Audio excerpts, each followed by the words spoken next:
Democratic Republic of Congo, especially since the conflicts in the late 1990s, early 2000s, has internationally become known for a lot of sexual violence crimes that have been happening. And even though indeed a lot of those crimes are related to conflict, there are also many more that take place in the civilian sphere.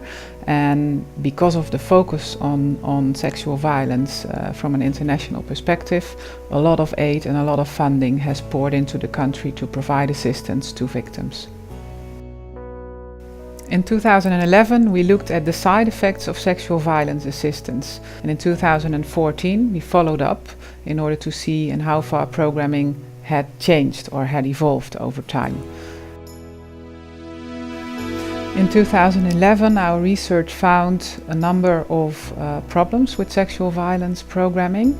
In particular, the unilateral focus on victims, paying less attention to community members or families they were living in, as well as to perpetrators in the case of legal assistance. We also observed that there was weak coordination between organizations, and that a lot of the programming was curative by nature rather than looking at the root causes of the problem. For the 2014 research, we did 49 interviews with different NGO staff, with authorities, with legal authorities. We also conducted 10 focus groups with local community members in places where sexual violence programs mostly took place. The research focused on North and South Kivu in the Democratic Republic of Congo, because that has been areas where sexual violence has been happening a lot and where the programming also concentrated on. We furthermore did an analysis into 46 legal cases, looking at the quality of those cases, and we followed up on 18 cases we had studied in 2011. In 2014, we noted quite some improvements, especially the coordination had a lot improved between organizations. There increasingly was attention for community approaches in programming, also looking at different types of sexual violence rather than only focusing on rape, for example, including domestic violence into the programming.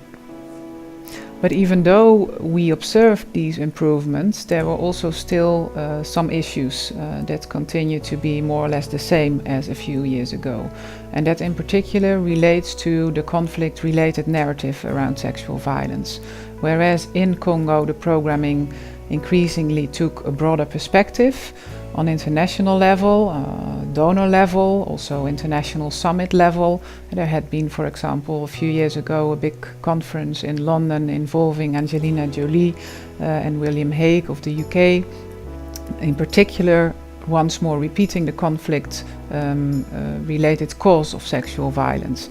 And that actually the international focus on conflict-related sexual violence sort of, opposes the reality on the ground that has evolved ever since. So we argue that there is a need also on international level to increasingly adopt this broader analysis of sexual violence and not only addressing the conflict-related aspect of it. So our research, because we also analyzed legal cases, specifically looked at the implications of legal assistance in relation to sexual violence.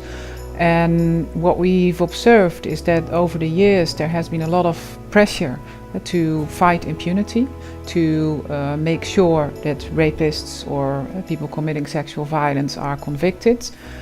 Because over the years there has been so much focus on sexual violence and so many awareness programming speaking about it, that in communities you see an adverse effect to it, that people actually, and considering it is a country of extreme poverty, a country where institutions don't function very well, where there are high levels of corruption, you increasingly see a situation that people start to use sexual violence as a means to, file cases that are maybe not real in order to get money out of it. And this is, for example, the case when parents don't approve of a relationship their daughter has, or when a relationship ends badly.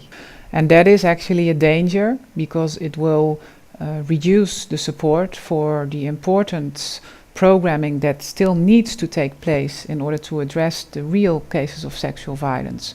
So it is actually crumbling or eating, eating out the support for these programs.